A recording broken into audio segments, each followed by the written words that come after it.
안녕하세요. 저는 30대 여성입니다. 저는 얼마 전까지 미국에서 남편과 살고 있었습니다.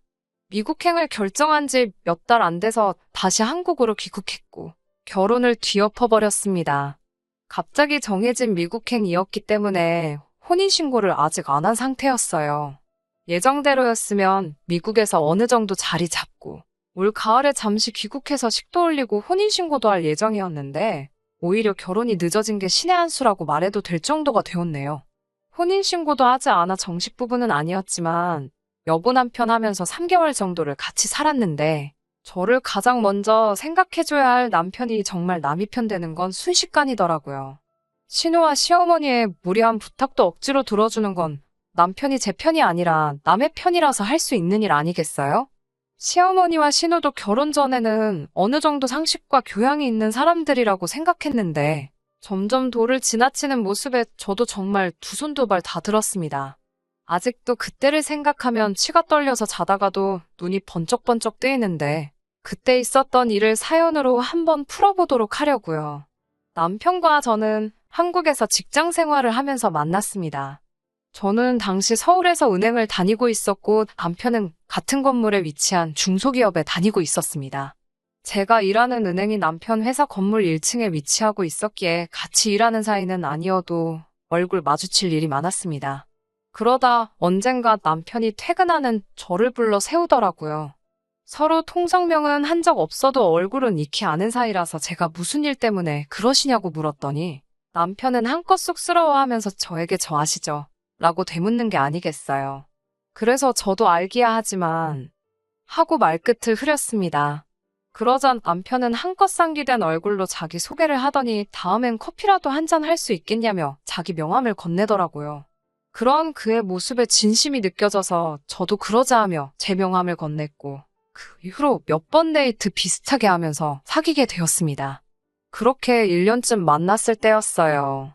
당시 남편의 버리는 은행에 다니는 저와 비교했을 때 정말 비교하기도 힘들 정도로 적었기 때문에 다니던 회사의 미래가 보이지 않는다며 다른 회사로 이직을 준비 중이었어요. 그 소식을 들은 남편의 친한 선배가 미국에 있는 회사를 소개해 주었습니다. 비록 뉴스나 매스컴에 나오거나 하는 큰 회사는 아니었지만 그래도 당시 남편이 다니고 있는 작은 회사보다는 훨씬 미래가 있고 좋은 기회이지 않겠냐며 말이지요. 남편에게 그 이야기를 들었을 때 저는 인생에 한 번뿐인 기회일지도 모르는데 뭘 고민하는 거냐고 물었습니다. 그러자 남편은 망설이다가 저에게 조심스럽게 같이 가주겠냐고 묻더라고요. 사실 그때까지만 해도 서로 결혼 이야기를 한 적도 없었고 개인적으로도 결혼은 늦게 하자는 주의였기 때문에 남편의 제안에 깜짝 놀랐고 부담스럽기도 했어요. 하지만 여러모로 생각해봤을 때 저에게도 이건 인생에 한 번뿐인 좋은 기회일지도 모른다는 생각이 들었습니다. 며칠간의 고민 끝에 저는 남편에게 좋다고 같이 가자고 대신 날 행복하게 해줘야 한다고 말했고 남편은 꼭 그러겠노라며 대답해 주었습니다. 그렇게 저희는 결혼을 약속하고 해외로 나갈 준비를 시작했어요. 그런데 이때부터 시모와 신우의 방해가 시작되었습니다. 해외에 가는 게 기정사실화되면서 정리할 것도 많고 준비할 것도 많아서 정신없이 바빠졌어요. 당장 다다음 달에는 출국을 해야 했다 보니까 가족들하고 보낼 시간도 많지 않았고요. 다행히 저희 친정부모님은 상황을 이해해 주셨기 때문에 아쉬워하시긴 했지만 일단은 해야 할 일부터 하라며 저희를 많이 배려해 주셨습니다. 금전적으로도 꽤 많은 도움을 주셨기에 당장 가서 자리 잡는데도 큰 문제가 없겠다 싶었습니다. 이처럼 하나라도 더 도와주시려는 친정과 달리 시부모님과 신우는 다른 데만 관심이 있었더라고요. 남편에게는 위로 4살 차이 나는 누나가 있었는데 얼마 전에 이혼을 했다고 하더군요. 남의 집 가정사람 묻기 그래서 모르는 척하고 있었는데 하루는 남편이 먼저 신우가 왜 이혼을 한 줄 아냐면서 이야기를 해줬어요. 남편 말에 의하면 가족인 자기가 봐도 신우가 아주버님이 벌어오는 돈으로 동네 몇몇 여자들과 함께 남자가 나오는 술집을 다녔나 보더라고요. 그러다 거기 남자 한 명한테 무슨 약점인지는 모르겠지만 하여튼 약점을 잡혀가지고 돈을 뜯기고 있었나 봐요. 그러다 급기야 아주버님 몰래 집을 담보로 대출까지 받았다고 하더군요. 결국 모든 사실을 알게 된 아주버님이 이혼하자고 했고 신우는 그럼 애는 내가 키울 테니 생활비라도 달라고 했는데 아주버님이 자기는 양육권도 관심 없고 다 필요 없다면서 위자료 청구 안 한 걸 다행으로 알라며 신우를 떠났다고 했습니다. 드라마에서나 있을 법한 일을 실제로 들으니 어마어마하기도 했고 신우보다 시조카가 불쌍하더라고요. 그렇지만 거기까지일 뿐이지 제가 그 이상 해줄 만한 건 없었지요. 하지만 신우와 시어머니의 생각은 달랐나 봐요. 미국 출국을 일주일 앞둔 어느 날 시어머니에게 다급한 연락을 받고 집 앞에 카페로 나갔더니 신우와 시조카까지 셋이서 함께 있더라고요. 신우는 남편과 달리 이른 나이에 결혼을 해서 시조카는 벌써 초등학생이에요. 그렇기에 어른들이 하는 대화를 어느 정도는 다 이해할 수 있는데 무슨 이야기일지는 몰라도 어른들이 모이는 자리에 아이를 데리고 나온 것부터 전 좀 이해가 되지 않더라고요. 이윽고 신우는 저에게 올케 내가 부탁이 있어서 엄마한테 올케 좀 불러내달라고 그랬어라며 말문을 열었습니다. 제가 무슨 일 때문에 그러냐고 하니까 다른 게 아니라 올케도 요즘 애들한테 영어 교육이 얼마나 중요한지 알지? 라고 말하며 혹시 우리 애도 같이 데려갈 수 없을까? 하고 묻더라고요. 솔직히 이런 부탁을 하면 어쩌나 생각한 적이 있었기 때문에 당황스럽진 않았지만 막상 실제로 이런 질문을 받게 되니 어떻게 잘 거절해야 하나 머리가 아프긴 하더라고요. 더군다나 아직 어린 시조카도 당장 같은 자리에 있었으니 너무 단호하게 거절하면 아이한테 상처가 남을 것 같아 안 될 것 같았고요. 하지만 확실하게 해야 다음에는 이런 어려운 부탁을 하지 않겠다는 생각도 들어서 결국 신우에게 그러지 말고 한국에서 좋은 학원이나 선생님을 알아보시는 게 어떻겠냐고 권했어요. 저나 남편은 당장 미국에 가면 자리 잡느라 시조카한테 신경 써줄 여유가 없을 것 같다고요. 그러자 신우의 표정이 변하더니 싫으면 싫다고 하지 생각해주는 척한다면서 그렇게 안 봤는데 완전 이중인격이네? 라고 빈정거리더군요. 제가 무슨 이중인격이냐고 애 있는 데서 못하시는 말씀이 없다고 한마디 하니까 시어머니가 신우를 거들며 인정머리가 없는 건 사실인데 뭘 그러냐면서 어쨌든 치사하다고 됐다며 내 아들 아니면 너 같은 게 미국 땅 밟아볼 일도 없었을 거면서 어디서 잘났다고 유세를 부리고 있느냐고 한마디 싸붙이셨어요. 집에 들어오자마자 남편에게 전화를 걸어 좀 전에 신우와 시어머니에게 당한 일을 이야기하니 남편은 한숨을 내쉬더니 자기가 잘 이야기해보겠다며 저한테 미안하다고 하더군요. 사실 남편이 잘못한 건 아니었으니까 남편한테 화를 낼 수도 없었습니다. 남편한테 확실히 안 된다고 못 박아두라고 이야기를 했고 남편도 그러겠다 했으니 더 이상 신경 쓰지 않아도 되겠거니 생각했어요. 아무튼 그렇게 저와 남편은 비행기에 올랐고 미국에서 새로운 시작을 하게 되었습니다. 미국에 도착한 초반에는 사실 정신도 없고 뭐가 어떻게 돌아가는지도 모르겠어서 정신이 없었어요. 다른 거 생각할 시간도 없었죠. 정말 너무 정신이 없었어서 저도 우리 부모님한테만 연락했지 시댁에 안부 묻고 그런 일 할 시간은 없었어요. 그래도 자기 가족이라고 근근히 남편이 혼자 알아서 연락을 하는 것 같았고 남편이 전화하고 있는 동안 저도 인사치레로나마 잘 도착했다. 준비 잘하고 있다. 뭐 이 정도의 안부는 전했거든요. 그때도 신우나 시어머니 두 사람 다 별말이 없길래 남편이 중간에서 교통정리를 잘했는가 보다 생각하고 말았죠. 하지만 시어머니와 신우는 그렇게 쉽게 포기하는 사람들이 아니었습니다. 미국에 도착하고 3개월 정도 지났을 무렵이었어요. 남편도 출근하고 저는 집에서 정리를 하고 있는데 신우에게 메시지가 왔더군요. 저는 그 메시지를 읽고 정말 기절의 뒤로 넘어가는 줄 알았습니다. 신우가 시조카를 혼자 비행기를 태워 저희가 있는 지역으로 보냈다며 몇 시에 도착할 거니 공항으로 마중을 나가달라고 하더군요. 신우에게 자초지종을 듣기 위해 전화를 몇 번이고 걸었지만 신우는 전화도 받지 않았습니다. 미국에서 살면 온갖 친척들이고 친구들이고 자기 애들을 보내고 싶어서 안달이라는 이야기를 듣기는 했어도 이렇게 막무가내로 나오는 사람은 듣도 보도 못했기에 황당하고 어떻게 해야 할지 전혀 모르겠더라고요. 반나절 후면 시조카가 공항에 혼자 도착할 거라 생각하니 걱정도 되고 결국 어쩔 수 없이 시조카를 데리러 공항에 나갔습니다. 그래도 다행히 시조카는 잘 도착했고 저희를 보더니 안도의 한숨을 내쉬는 것 같았어요.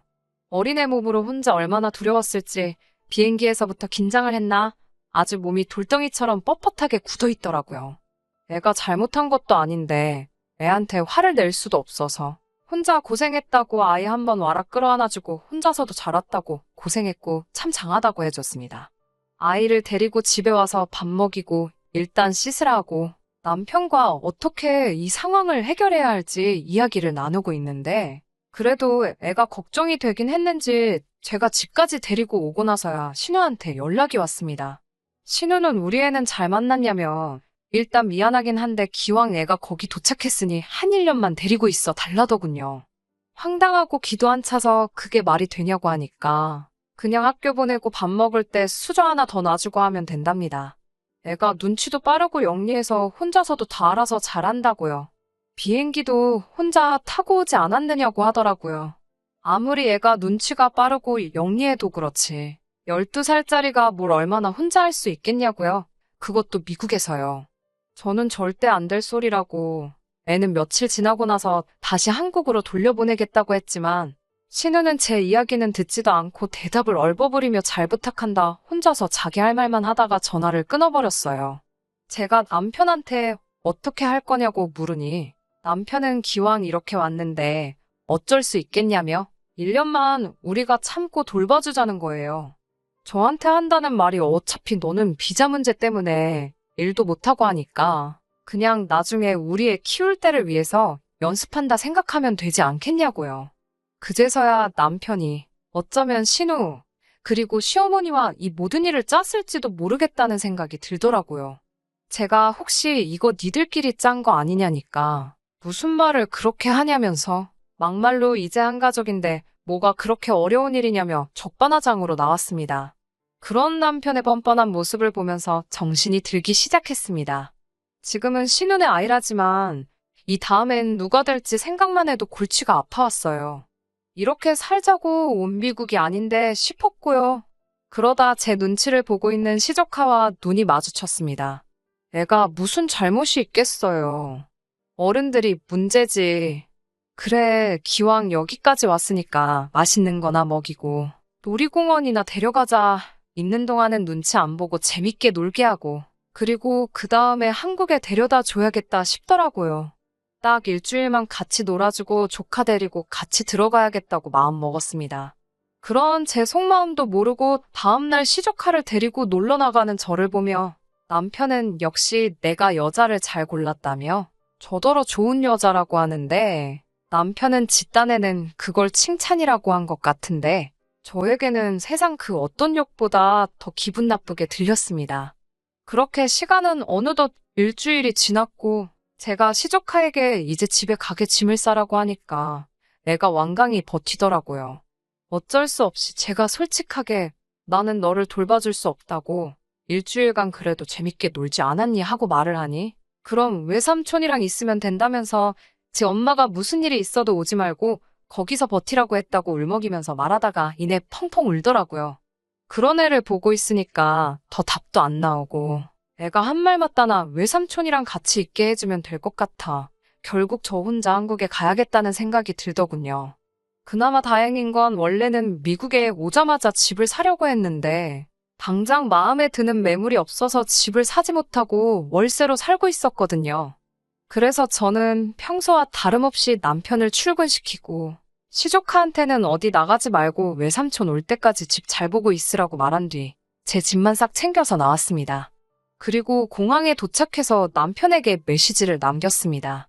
시조카가 여기까지 어쩌다 오게 된 건지는 모르겠지만 이제 관심도 없다고요. 나는 지금 공항이고 이 길로 한국으로 갈 거고 이 결혼도 없던 걸로 하자고요. 그리고 우리 부모님이 주셨던 돈은 애시당초 나를 보고 주신 돈이지 당신 보고 주신 돈이 아니니 우리 부모님이 주신 만큼은 설명할 필요도 없이 내가 다시 챙겨서 가니까 그건 그런 줄 알라고 했습니다. 그러면서 사랑하는 한가족인 시조카를 데리고 어디 한번 잘 지내보라고 덕담도 해줬지요. 비행기에 타려는데 그새 남편이 신우와 시어머니에게 연락을 했는지 두 사람에게서 번갈아가며 미친 듯이 연락이 왔습니다. 처음에 2번 정도는 전화를 피했지만 생각해보니까 제가 피할 이유가 없더라고요.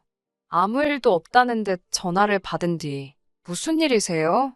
하니까 시어머니가 대뜸 지금 무슨 짓거리를 하는 거냐며 저더러 생각이 있는 거냐고 물어왔어요. 그래서 아무렴 아줌마 딸만 하겠냐 하니까 내 딸은 자식 사랑이 좀 과해서 그런 거지만 그 사람들 남겨두고 떠나는 저는 가족을 배신하는 행동이래요. 그러면서 아주 비행기만 한번 타보라고 온 가족 데리고 인천공항에 절 잡으러 온다네요. 그래서 저는 마중 나와주시려고요. 감사하지만 필요 없어요. 우리 부모님이 오시기로 했거든요. 라고 말해줬지요. 그리고 저도 우리 부모님께 전화해 상황 설명을 했습니다. 그랬더니 친정아버지가 저희 시댁 식구들 가만 안 둔다면서 본인들도 시간 맞춰 나올 테니 걱정 말고 마음 편하게 오라고 하시더군요. 그렇게 공항에 도착하니 벌써 우리 부모님이랑 시어머니 신우가 서로 알아보고는 노려보고 있더라고요. 진짜 사람들이 좀만 없었어도 한판 붙었을 판이었어요. 제가 시어머니랑 신우는 못 본 채 하고 저희 부모님께 집으로 가자 하니까 시어머니가 몸을 던져 제 앞을 가로막아서더라고요. 아들한테 들으니 너 돈도 다 들고 튀었다던데. 결혼자금은 부부 공동자금이나 마찬가지인데 네가 무슨 권리로 그걸 다 가지고 왔냐며 따지고 들더군요. 그래서 제가 이건 저희 부모님이 저 잘 먹고 잘 살라고 해주신 돈이지. 아줌마 아들하고 아줌마 딸내 자식 치고 반바퀴 넘어 천리만길 외국 땅에서 먹여 살리라고 주신 돈이 아니라고 했고 친정아버지도 시어머니더러 부부 공동자금 아주 웃기고 있다고 당신 정신이 어떻게 된 거 아니냐며 여기까지 와서 열을 내고 있지 말고 그럴 시간 있으면 빨리 집에 가서 냉수 먹고 속이나 차리라고 쏴붙이셨습니다. 남편의 애까지 두고 왔는데 돈까지 가지고 왔고 강경한 친정아버지를 이기지 못하니 시어머니가 분해서 어쩔 줄을 몰라 발만 동동 구르고 있는 꼬라지를 보니 뒤돌아서서는 저절로 웃음이 다 나더라고요. 제가 귀국한 이후로 2달쯤 지났을 무렵 다시 남편에게서 연락이 왔습니다. 자기가 정말 생각을 잘못했다면서 저 없이 미국 생활을 견디기가 너무 힘들어 시조카를 데리고 들어왔다고 하네요. 그러면서 우리 다시 한번 시작해보자고 말하는 게 아니겠어요. 그래서 제가 우리라는 소리는 입에 담지도 말라고 무슨 우리는 우리냐고 화를 냈습니다. 그리고 얼마 지나지 않아 신우한테서도 전화가 왔어요. 이게 다 자기 욕심 때문에 이렇게 된 것 같아서 미안한 마음뿐이라며 사과를 해왔지만 2달이나 다 지난 뒤에 갑자기 사과하는 모양이 진심이란 생각도 안 들고 아무래도 이 가족들을 믿을 수가 없더라고요. 그 이후로는 남편에게 연락이 와도 받지 않았습니다. 하지만 듣기로는 한국에서 새로 직장을 잡기는커녕 전에 다니던 직장에서도 못 받아준다고 했나 보더군요. 게다가 불쌍한 시족하는지 엄마 욕심 때문에 초등학교를 1년 더 다니게 생겼다고 하네요. 모든 일은 순리대로 해야 하는 법인데 한 사람의 욕심으로 모든 일이 이렇게 복잡히 얽혀버렸으니 저도 씁쓸하긴 해요. 하지만 그래도 제 인생이 망가지지 않은 것만으로도 감사할 일이지요. 언젠가 기회가 되면 부모님을 모시고 미국에 한번 가야겠어요. 미국 간다는 게 정해졌을 때 저도 나름대로 가보고 싶던 곳이 많았거든요. 그런데 한 군데도 가보지 못하고 그냥 돌아와 버렸으니까요.